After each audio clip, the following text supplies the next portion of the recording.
येणाऱ्या कुंभामध्ये लाखो लोकांची, करोडो लोकांची सेवा करण्याची संधी मिळणार आहे आपल्याला. आणि आपण भाग्यवान आहात की नाशिकमध्ये, त्र्यंबकमध्ये कुंभ होतोय.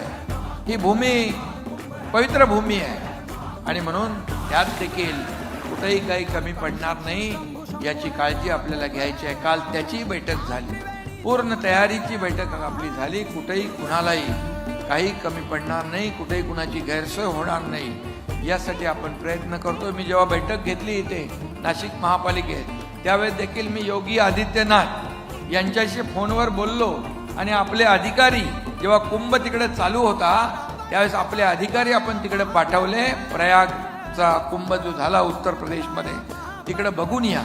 कारण एवढे मोठे म्हणजे जागा आपल्याकडे नाही आहे, परंतु जेवढी जागा आहे ती आपल्याला आणखी मोठी कशी करता येईल आणि येणाऱ्या कुंभमध्ये येणाऱ्या सर्व भाविकांचं दर्शन आणि त्यांची यात्रा सफल कशी होईल यासाठी देखील बैठक झाली. त्याचं नियोजन होतं, आणखी बैठका होती.